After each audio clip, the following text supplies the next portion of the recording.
Hello everyone. तो हम पढ़ रहे थे the food safety and standards act 2006 का। स्टार्ट करना था सेक्शन नंबर 13 से।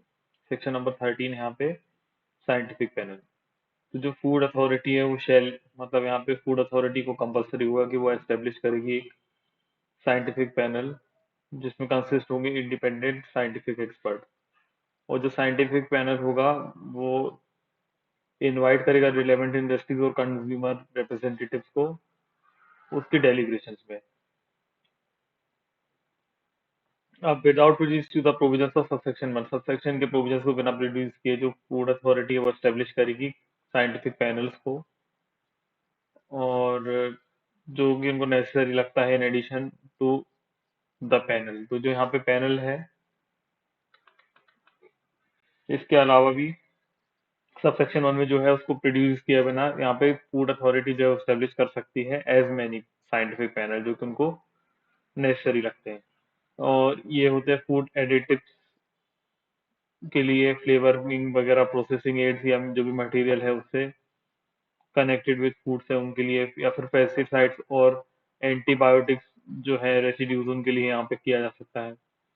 और genetically modified organism and food जो होते हैं उनके लिए फिर फंक्शनल फूड, न्यूट्रिकल्स, डाइटरी प्रोडक्ट और अदर सिमिलर प्रोडक्ट जो हैं, बायोलॉजिकल हजार्ड कंटेमिनेंट होते हैं फूड चेन में, लेबलिंग और मेथड ऑफ सैंपलिंग एनालिसिस।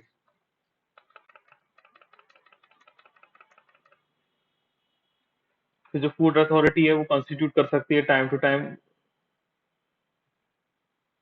जो मतलब फूड अथॉरिटी है वो फ्रॉम टाइम टू टाइम रिकंस्टिट्यूट भी कर सकती है साइंटिफिक पैनल को बाय एडिंग न्यू मेंबर्स, उसमें न्यू मेंबर्स को ऐड किया जा सकता है। और बाय ओमिटिंग एग्जिस्टिंग मेंबर्स है तो एग्जिस्टिंग मेंबर्स को भी हटाया जा सकता है। और changing the name of the panel, panel का जो नाम रखा हुआ है उसको चेंज किया जा सकता है एज द केस में भी, जैसा कि उनको ठीक लगे।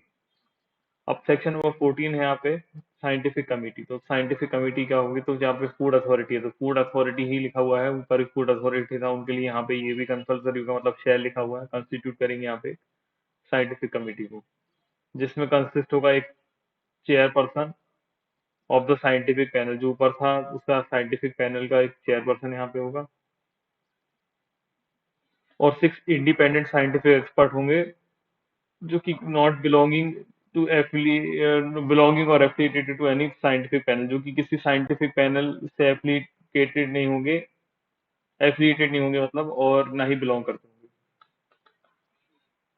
अब जो साइंटिफिक कमिटी है वो रिस्पॉन्सिबल होगी यहाँ पे प्रोवाइड करने के लिए साइंटिफिक ओपिनियन फूड अथॉरिटी को, कि उनके पास क्या पावर्स हैं जहाँ पे भी नेसेसरी लगे, और ऑर्गेनाइज करेंगे पब्लिक हियरिंग्स को। तो साइंटिफिक कमेटी यहाँ पे रिस्पॉन्सिबल होंगी कि यहाँ पे साइंटिफिक ओपिनियन बताएं फूड अथॉरिटी को, और उनको पावर होगी जहाँ पे उनको नेसेसरी लगे यहाँ पे पब्लिक हियरिंग वगैरह ऑर्गेनाइज करनी, मतलब पब्लिक को सुन सकेंगे। फिर जो साइंटिफिक कमेटी होगी वो रिस्पॉन्सिबल होगी यहाँ पे जनरल कोऑर्डिनेशन करने के लिए, जो भी नेसेसरी होगा यहाँ पे इंश्योर करने के लिए consistency of the scientific opinion का। तो यहाँ पर ये साइंटिफिक कमेटी जो है वो रिस्पॉन्सिबल होगी यहाँ पे जनरल कोऑर्डिनेशन, जो भी उनको नेसेसरी लगता है इंश्योर करने के लिए साइंटिफिक ओपिनियन को, प्रोसीजर को, जो भी यहाँ पे पर्टिकुलर किए गए हैं। और वो in regard to the adoption of working, और वो एडॉप्शन ऑफ वर्किंग प्रोसीजर कर सकते हैं, हार्मोनाइजेशन कर सकते हैं, और वर्किंग मेथड जो भी है साइंटिफिक पैनल्स के।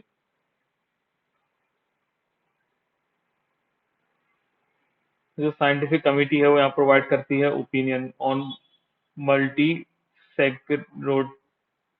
सेक्रोटल इश्यूज। तो यहाँ पे जो साइंटिफिक कमिटी है वो यहाँ ओपिनियन प्रोवाइड करती है मल्टी सेक्रोटल इश्यूज में, जो कि फॉल करते हैं विद इन कॉम्पिटेंस में वन और मोर साइंटिफिक पैनल्स में, और and on issues which do not fall with in the competence of scientific panels. और कुछ ऐसे इश्यूज में मतलब यहाँ पे ओपिनियन देना है उनको मल्टी सेक्टरल जो भी हैं, जितने भी इश्यूज होते हैं उससे रिलेटेड कॉम्पिटेंट में आते हैं, एक या एक से ज्यादा साइंटिफिक पैनल के, और इश्यूज जो कि फॉल नहीं करते किसी भी कॉम्पिटेंस ऑफ साइंटिफिक पैनल्स में। अब है wherever necessary and particularly in case of subject which do not fall within the competence of scientific panel। जब यहाँ पे नेसेसरी लगता है, पर्टिकुलर लगता है कि कोई भी केस है वो किसी भी कॉम्पिटेंस से फॉल नहीं करता साइंटिफिक पैनल के, तो जो साइंटिफिक कमिटी है वो यहाँ पे सेटअप करेगी वर्किंग ग्रुप को उस केसेस के लिए, और ड्रॉ करेगी एक्सपर्टाइज उन वर्किंग ग्रुप में जब भी एस्टेब्लिश किया जाएगा साइंटिफिक ओपिनियन को।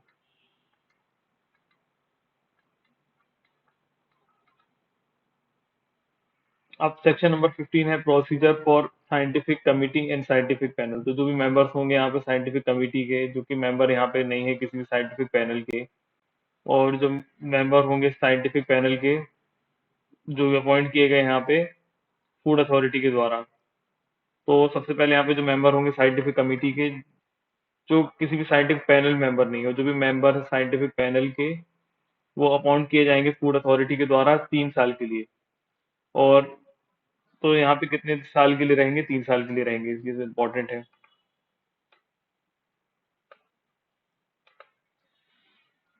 और ये रिन्यूएबल होगा फॉर सच पीरियड जितना कि यहाँ पे वैकेंसी नोटिस, मतलब यहाँ पे उनको रिन्यूएबल भी किया जाएगा सच पीरियड के लिए, and the vacancy notice shall be published in relevant leading scientific publication. तो उनको वहाँ पे पब्लिश किया जाएगा जब भी वैकेंसी होगी, जो फूड अथॉरिटी की वेबसाइट और जो call for expression of interest होता है उधर पे अवेलेबल होगा इन सब चीज के बारे में। तो जो कमिटी होगी और जो साइंटिफिक पैनल होगा वो अपने अपने यहाँ पे चेयरपर्सन को चूज करेंगे, उनके जितने मेंबर हैं उनमें से। तो जो यहाँ पे साइंटिफिक कमिटी है और जो साइंटिफिक पैनल है वो चूज करेंगे चेयरपर्सन उनके मेंबर्स के अंदर से। फिर जो साइंटिफिक कमिटी है और साइंटिफिक पैनल है, तो साइंटिफिक कमिटी और साइंटिफिक पैनल है वो एक्ट करेंगे by majority of their members and shall views of members shall be recorded. और जो भी व्यूज होंगे मेंबर्स के वो रिकॉर्ड कर लिए जाएंगे।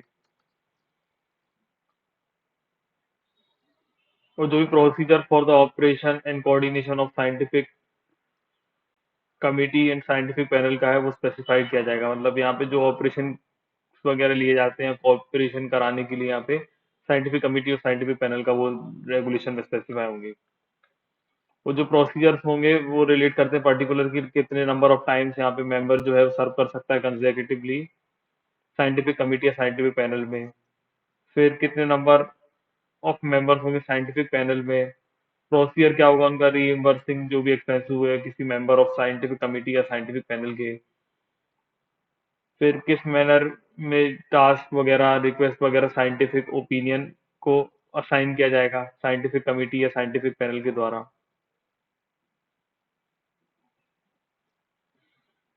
और creation and organisation of working group, किस तरीके से क्रिएशन किया जाएगा ऑर्गेनाइजेशन वर्किंग ग्रुप तो साइंटिफिक कमिटी के और साइंटिफिक पैनल के।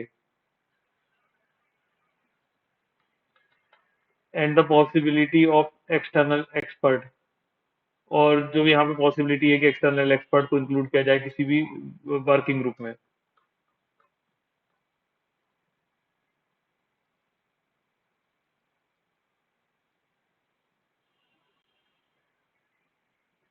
तो मतलब एक क्रिएशन किया जाएगा यहाँ पे ऑर्गेनाइजेशन का जो कि वर्क करेगी ग्रुप्स में, या तो साइंटिफिक कमिटी के या फिर पैनल के, और उनके पास पॉसिबिलिटी होगी कि वो एक्सटर्नल एक्सपर्ट को इंक्लूड कर सकते हैं अपने वर्किंग ग्रुप में।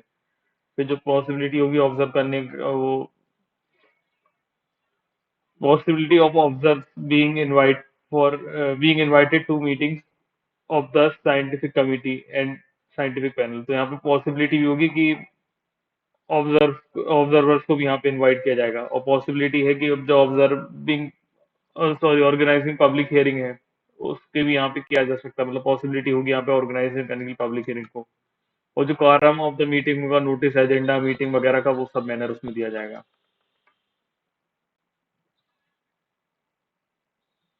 अब सेक्शन नंबर 16 है duties and function of food authority. तो फूड अथॉरिटी जो हम देख रहे हैं, तो फूड अथॉरिटी के बारे में क्या उनकी ड्यूटीज होंगे, क्या फंक्शंस होंगे। तो ये ड्यूटी होगी फूड अथॉरिटी की कि वो रेगुलेट करे, मॉनिटर करे manufacture processing distribution sale import of food, और इंश्योर करे कि जो फूड होगा वो होलसम फूड होगा। फिर without prejudice to the provision of section 1, जो फूड अथॉरिटी होगी वो रेगुलेशन स्पेसिफाई करेगी कि क्या स्टैंडर्ड्स एंड गाइडलाइंस होंगे in relation to articles of food में, और वो स्पेसिफाई करेंगे एक अप्रोप्रिएट सिस्टम जिससे इंश्योर किया जाए various standards notified under this act. तो यहाँ पे स्टैंडर्ड्स एंड गाइडलाइंस को भी फूड आर्टिकल्स एंड फूड जो भी स्पेसिफाइड है अप्रोप्रिएट सिस्टम में वो इन्फोर्स करेंगे वेरियस स्टैंडर्ड को। फिर लिमिट करेंगे कि यहाँ पे यूज जितना भी फूड एडिटिव्स का होता है, तो फूड एडिटिव्स का यूज को यहाँ पे लिमिट करेंगे, क्रॉप कंटेनमेंट्स को, पेस्टिसाइड्स रेसिड्यूज को, रेसिड्यूज ऑफ वेटरिनरी ड्रग्स का, हैवी मेटल्स का, और यहाँ पे processing aid, mycotoxins, antibiotics, pharmacological active substances या एरेडिएशन ऑफ फूड जो होता है।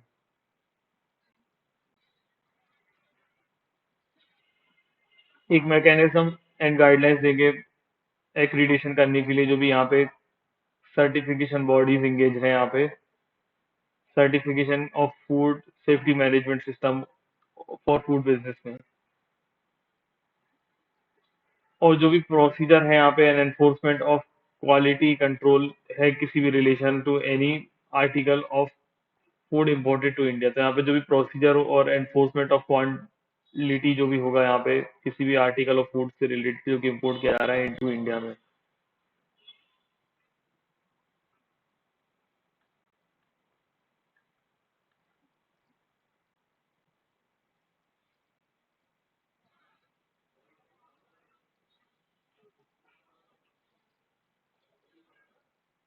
फिर यहाँ पे प्रोसीजर और गाइडलाइंस बताया जाएगा, एक्रीडिटेशन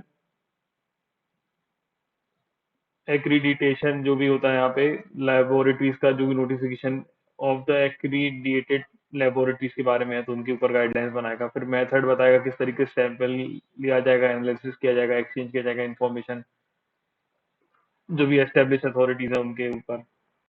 फिर कंडक्ट किया जाएगा सर्विस एनफोर्समेंट करने के लिए एडमिनिस्ट्रेशन किसी भी एक्ट का इस कंट्री में।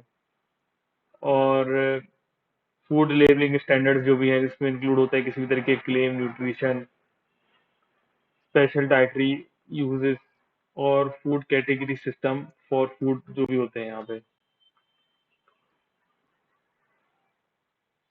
और जो भी मैनर है जिसमें यहाँ पे प्रोसीजर हो, subject to which the risk analysis, किस तरीके से यहाँ पे प्रोसीजर बताया जाएगा कि risk analysis, risk assessment, risk communication वगैरह किया जाएगा, मैनेजमेंट वगैरह अंडरटेक किया जाएगा।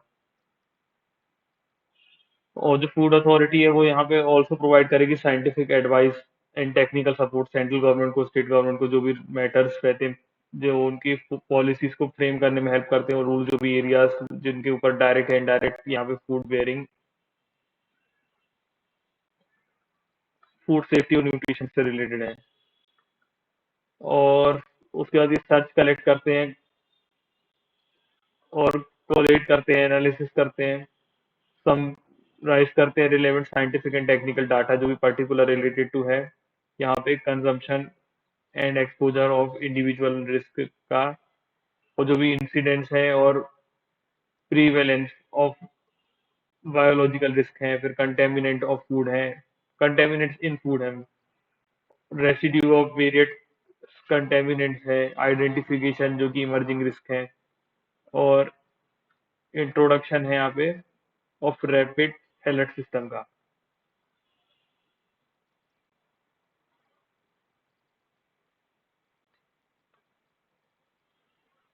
फिर उसके बाद प्रमोट करने का यहाँ पे, प्रमोट कोऑर्डिनेट इशू गाइडलाइंस जो भी development of risk analysis methodologies हैं यहाँ पे, मॉनिटर है, कंडक्ट करते हैं various messages health nutrition risk वगैरह का और फूड जो कि सेंट्रल गवर्नमेंट, स्टेट गवर्नमेंट और कमिश्नर ऑफ फूड सिक्योरिटी के हैं, और प्रोवाइड करते हैं यहाँ पे साइंटिफिक टेक्निकल एडवाइस यहाँ पे असिस्टेंस गवर्नमेंट को, मतलब सेंट्रल गवर्नमेंट या स्टेट गवर्नमेंट कोई भी हो सकती है जिससे वो इम्प्लीमेंट कर पाए क्राइसिस मैनेजमेंट प्रोसीजर को। किसी भी फूड सेफ्टी जो कि ड्रॉन किया जाएगा यहाँ पे एक जनरल प्लान जो कि क्राइसिस मैनेजमेंट होगा, और वर्क करना पड़ेगा यहाँ पे कोऑपरेशन करके, यहाँ पे क्राइसिस यूनिट सेटअप जो भी की आती है सेंट्रल गवर्नमेंट के द्वारा इस रिगार्ड में। उसके बाद यहाँ पे है उनको एक स्टेब्लिश करना पड़ेगा एक नेटवर्क ऑर्गेनाइजेशन जिसका एम होगा फैसिलिटेट करने का यहाँ पे scientific cooperation framework, cooperation activities, exchange information वगैरह करने का, इम्प्लीमेंटेशन करने का, एक जनरल मतलब एक्सचेंज करने का यहाँ पे एक्सपर्टाइज, बेस्ट प्रैक्टिस जो भी फील्ड में होती है फूड अथॉरिटी की। अब यहाँ पे साइंटिफिक एंड टेक्निकल असिस्टेंस भी देना है सेंट्रल गवर्नमेंट स्टेट गवर्नमेंट को, जिससे वो इम्प्रूव कर पाए कोऑपरेशन इंटरनेशनल ऑर्गेनाइजेशन के साथ। और यहाँ पे इंश्योर करना पड़ेगा कि जो भी यहाँ पे स्टेप्स होंगे, पब्लिक, कंज्यूमर, इंटरेस्टेड पार्टीज या all levels of panchayat, rapid, reliable और ऑब्जेक्टिव कॉम्प्रिहेंसिव इंफॉर्मेशन दी जाए अप्रोप्रिएट मैटर्स के थ्रू। मतलब यहाँ पे जो भी चीजें हैं उनको पब्लिक तक, जो भी पंचायत है, जो भी लेवल्स पे इंटरेस्टेड पार्टीज हैं, उन तक सारी इंफॉर्मेशन जल्द से जल्द पहुंचाई जाए कोई रिलायबल तरीके से। फिर प्रोवाइड करेंगे यहाँ पे विद इन और आउटसाइड दिस एरिया जो भी ट्रेनिंग है, किसी फूड सेफ्टी एंड स्टैंडर्ड जो भी है, जो भी इंटेंडेड टू बिकम है यहाँ पे इन्वॉल्व है किसी फूड बिजनेस में, बात वो फूड बिजनेस ऑपरेटर हो सकते हैं या एम्प्लॉयज और अदरवाइज हो सकते हैं। और वो अंडरटेक करेंगे कोई अदर टास्क जो भी असाइन किया गया है सेंट्रल गवर्नमेंट के द्वारा कैरी आउट करने के लिए ऑब्जेक्टिव्स इस एक्ट के। और वो कंट्रीब्यूट करेंगे गवर्नमेंट, सॉरी, कंट्रीब्यूट करेंगे यहाँ पे development of international technical standard for food को, सैनिटरी और फोटो सैनिटरी स्टैंडर्ड्स को। तो वो कंट्रीब्यूट करेंगे यहाँ पे जब भी यहाँ उनको रिलेवेंट लगे अप्रोप्रिएट, जो भी development of agreement on recognition of equivalence of scientific food related measures होंगे। और वो प्रमोट करेंगे यहाँ पे कोऑर्डिनेशन वर्क जो भी फूड स्टैंडर्ड्स के द्वारा लिया गया इंटरनेशनल गवर्नमेंटल और नॉन गवर्नमेंटल ऑर्गेनाइजेशन के थ्रू। और प्रमोट करेंगे यहाँ पे कंसिस्टेंसी जो कि इंटरनेशनल टेक्निकल स्टैंडर्ड्स है और डोमेस्टिक फूड स्टैंडर्ड्स हैं, जब भी इंश्योर करते हैं लेवल ऑफ प्रोडक्शन एडॉप्शन जो भी है यहाँ पे, जो कि एडॉप्ट किया गया कंट्री में, जो कि नॉट रिड्यूस है। और प्रमोट करेंगे awareness as to food safety and food standards को।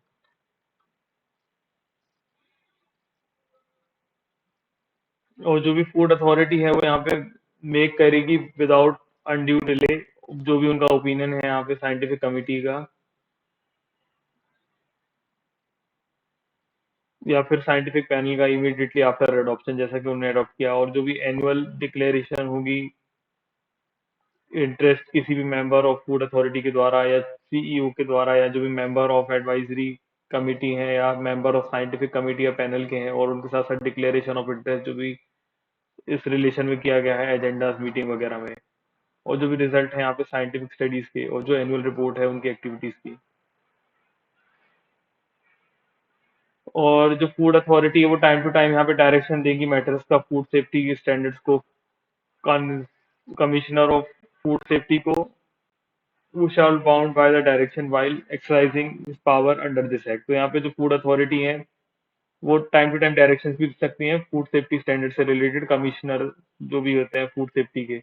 और वो जो कमिश्नर होगा वो बाउंड हो जाएगा यहाँ पे इन डायरेक्शन को एक्सरसाइज करने के लिए जो भी इस एक्ट में दिए जा रहे हैं। फिर जो फूड अथॉरिटी है वो डिस्क्लोज नहीं करेगी और ना ही उनको डिस्क्लोज करने के लिए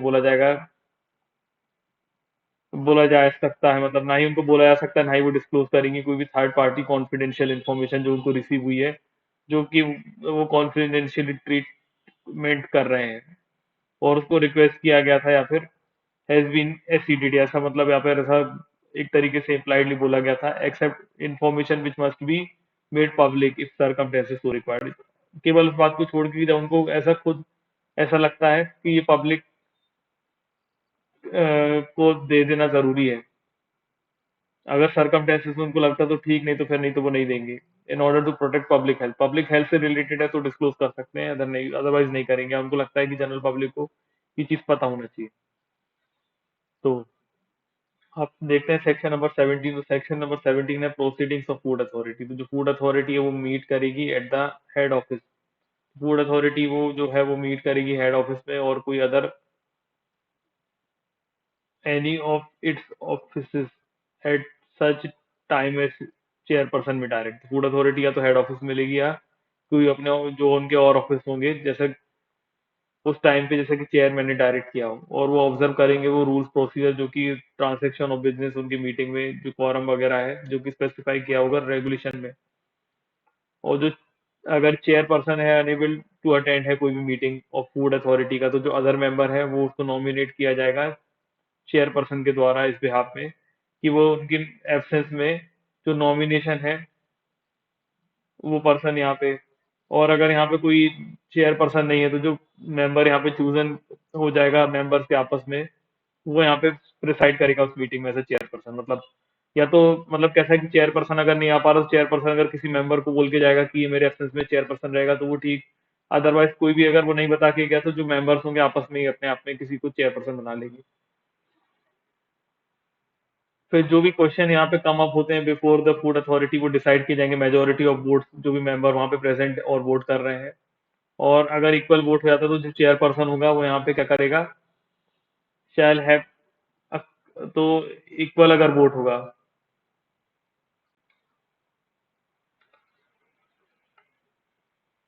तो जो चेयर पर्सन होगा यहाँ पे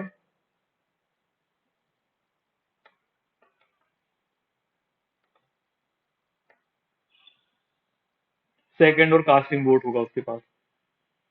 तो जो भी ऑर्डर्स और डिसीजंस होंगे फूड अथॉरिटी के वो ऑथेंटिकेट किए जाएंगे सीईओ के द्वारा, मतलब चीफ एग्जीक्यूटिव ऑफिसर के द्वारा। फिर जो चीफ एग्जीक्यूटिव ऑफिसर होगा वो पार्ट होगा the meeting of food authority, तो फूड अथॉरिटी की मीटिंग का पार्ट होगा। लेकिन यहाँ पे उसको कोई भी राइट टू वोट नहीं मिलेगा, मतलब सीईओ को यहाँ पे मीटिंग का तो पार्ट हो सकता है वो, मतलब मीटिंग में पार्ट ले सकता है लेकिन उसको राइट टू वोट नहीं होगा, वोट नहीं कर सकता वो। और जो अथॉरिटी है फूड अथॉरिटी को इनवाइट कर सकती है चेयरपर्सन ऑफ साइंटिफिक कमिटी को कि वो अटेंड कर सकते हैं मीटिंग पर, उन लोगों के पास भी कोई राइट टू वोट नहीं होगा। और जो भी कोई एक्ट होगा यहाँ पे प्रोसीडिंग किसी फूड अथॉरिटी का वो क्वेश्चन नहीं किया जाएगा, ना ही इनवैलिड माना जाएगा, केवल इस रीजन के कारण कि यहाँ पे किसी तरीके की वैकेंसी या डिफेक्ट था उसके कॉन्स्टिट्यूशन में फूड अथॉरिटी के। तो आज ये हमारा चैप्टर नंबर 2 भी कंप्लीट हो गया, नेक्स्ट वीडियो में चैप्टर नंबर 3 या आगे देखेंगे।